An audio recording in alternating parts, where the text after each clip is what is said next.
When you think of a black hole, what's the first thing that comes to mind? Probably this insatiable cosmic monster, right? A relentless vacuum cleaner just devouring everything in its path. And hey, for billions of years, that picture was pretty much spot on. But it turns out astronomers are realizing that something huge, something fundamental, is changing across the entire universe.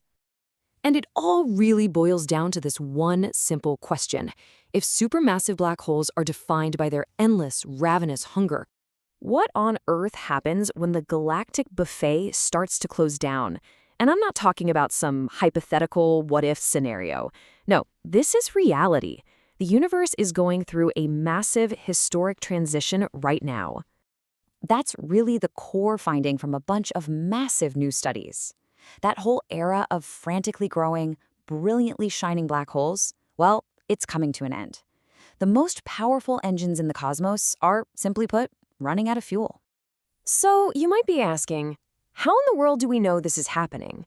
All right, let's take a look at the evidence for this incredible cosmic slowdown. To get to the bottom of this, astronomers launched an absolutely enormous survey. I mean, they analyzed data from, get this, 1.3 million galaxies and thousands of supermassive black holes, peering back across billions and billions of years of cosmic history. And what they found was just, wow, a dramatic shift. If you rewind the clock about 10 billion years to a time astronomers call cosmicnoon, it was the absolute peak for star formation. The universe was just a chaotic feeding frenzy. Black holes were growing at their absolute maximum. But as you get closer to today, that growth has just slowed to a crawl.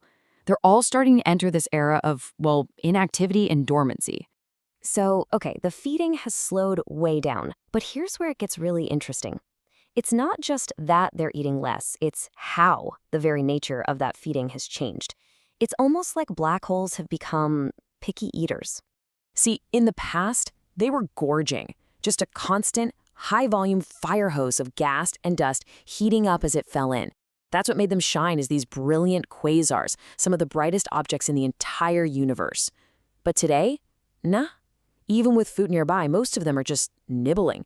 Their meals are these little intermittent snacks on a stray star or a small gas cloud, not those massive, continuous banquets of the past. Scientists actually have a way to measure this, called the Eddington ratio. You can just think of it as a black hole's feeding efficiency.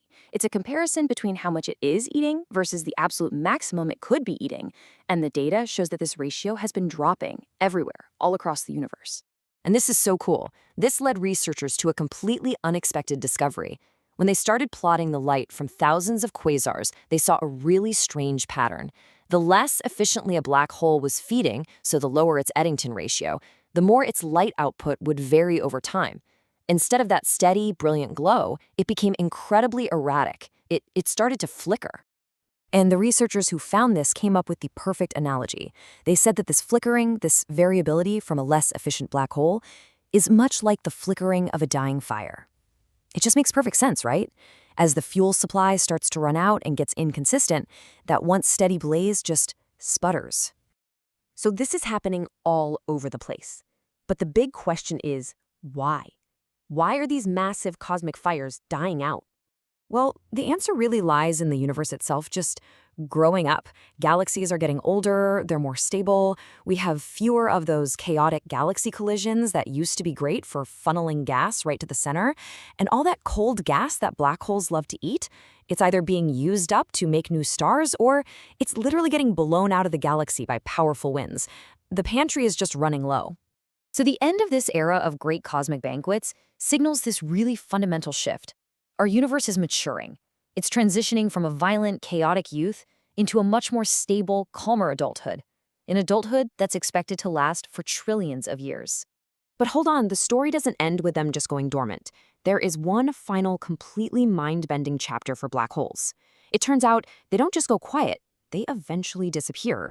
Back in 1974, Stephen Hawking managed to combine quantum mechanics and relativity, and he came to a conclusion that just shocked everybody.